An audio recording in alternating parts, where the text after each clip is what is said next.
কড়াইশুঁটির কচুরি সাথে কষা আলুর দম অতি জনপ্রিয়, বাঙালির খুবই প্রিয় রেসিপি। তবে এক একজন এক এক রকম ভাবে বানান, আর আমি কিভাবে বানাই সেই ভিডিওটাই আজকে শেয়ার করব। আর এভাবে বানালে সত্যি কিন্তু খেতে ফাটাফাটি লাগবে। প্রথমেই তৈরি করে নেব আলুর দম। তার জন্য মিডিয়াম সাইজের আলু সিদ্ধ করে খোসা ছাড়িয়ে নিয়েছি, আর এইগুলো কিন্তু নতুন আলুই নিয়েছি।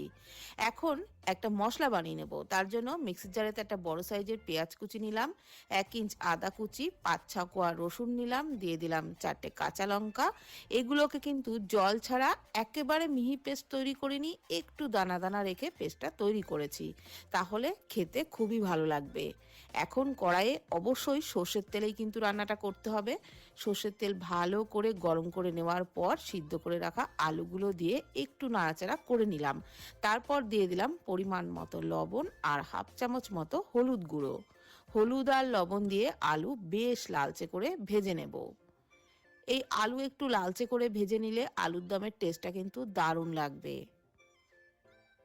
আলু বেশ লালচে করে ভেজে নেওয়া হয়ে গেছে। এখন তেল ঝরিয়ে আলুগুলো তুলে রাখলাম। তারপর কড়াইয়ে ওই তেলের মধ্যেই গোটা গরম মশলা, 1/2 চামচ গোটা জিরে ফোড়নে দিয়ে ওই মশলার পেস্টটা দিয়ে দিলাম। এবারে মশলাটাকে তেলে নাড়াচাড়া করে খুব ভালো করে ভেজে নিতে হবে। মশলাটাকে 1 মিনিট মতো একটু ভেজে নেওয়ার পর দিয়ে দিলাম একটা মিডিয়াম সাইজের টমেটো বাটা, আর টমেটো বাটা দিয়েও খুব ভালো করে ভেজে নেব। মশলার বাটি ধোয়া সামান্য একটু জল দিয়ে দিলাম।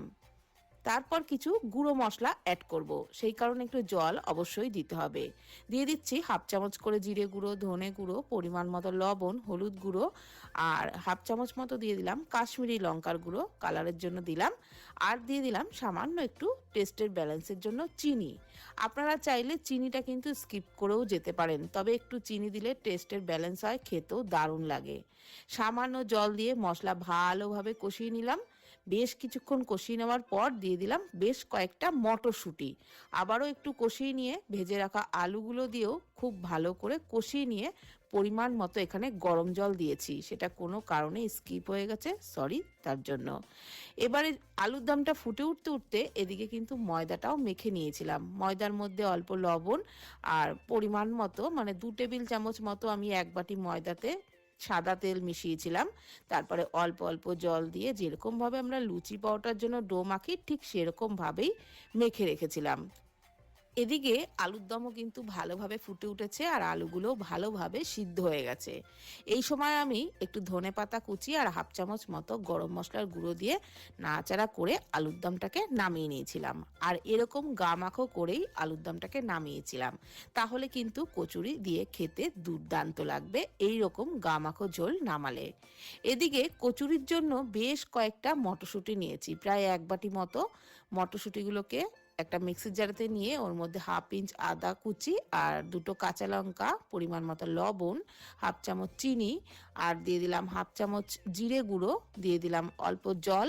এবারে সমস্ত কিছুর মিহি পেস্ট তৈরি করে নিয়েছি। একদম মিহি করেই কিন্তু পেস্টটা তৈরি করতে হবে, একটুও যেন দানা না থাকে। এখন ফ্রাইং প্যানে 1/2 টেবিল চামচ মতো ঘি দিয়ে দিলাম। ঘিয়ের মধ্যে দিয়ে দিচ্ছি 2 পিঞ্চ মতো হিং। অবশ্যই হিংটা দেবেন, তাহলে কচুরির স্বাদটা খুবই ভালো লাগবে। হিং ঘিয়ের মধ্যে একটু নাড়াচাড়া করে নিয়েই মটরশুঁটির পেস্টটা দিয়ে নাড়াচাড়া করে খুব ভালো করে ভেজে নেব। ভাজতে ভাজতে দেখবেন একদম শুকনো শুকনো হয়ে যাবে, ততক্ষণ পর্যন্ত কিন্তু ভেজে নিতে হবে। এই অবস্থায় আমি মটরশুঁটির পেস্টটাকে নামিয়ে রাখলাম। আর এদিকে যে ময়দা মেখে রেখেছিলাম তার থেকে লেচিও কেটে নিয়েছি, আর তার মধ্যে একটু শুকনো ময়দা মাখিয়ে নিলাম, যাতে পুরগুলো ভরতে সুবিধা হয়। তারপর একটা করে লেচি হাতে নিয়ে এইভাবে পাকিয়ে একটু বাটির মতো শেপ দিয়ে নিলাম। মাঝখানে পুরটা দিয়ে মুখটা ভালো করে বন্ধ করে আবারও একটু পাকিয়ে রাখলাম। তো একইভাবে আমি সবকটার মধ্যেই পুর ভরে নিয়েছি। এইবারে এগুলোকে বেলার পালা। তার জন্য কিন্তু অবশ্যই তেল দিয়ে বেলতে হবে। তেল দিয়ে খুব বেশি পাতলা করে বেলার দরকার নেই, মোটামুটি লুচি যেরকম ভাবে আমরা বেলি ঠিক সেইভাবে বেললেই হবে। বেলে নেওয়া হয়ে গেলে কড়াইয়ে সাদা তেলের মধ্যে এগুলোকে দিয়ে উল্টে পাল্টে বেশ ফুলকো ফুলকো কচুরি ভেজে নিতে হবে। তেলের মধ্যে একটু দিয়ে চাপলেই কিন্তু এগুলো অটোমেটিক ফুলে যাবে। যদি মাখা বেলা সমস্ত কিছু ঠিকঠাক হয়, তাহলে কিন্তু প্রত্যেকটা কচুরি একদম পারফেক্ট ভাবে ফুলবে। একটাও মিস হবে না। আমার কিন্তু একটাও মিস হয়নি। প্রত্যেকটা কচুরি খুব সুন্দর ফুলেছিল আর খেতে তো অসাধারণ লেগেছিল। পুরটা ঠিক এইভাবে বানাবেন, দেখবেন দারুণ লাগবে খেতে। তাহলে সকাল কিংবা বিকেলে এই কম্বো রেসিপিটি বানিয়ে নিন, খেতে দুর্দান্ত লাগবে। আর ভিডিওটি ভালো লাগলে প্লিজ কমেন্টের মাধ্যমে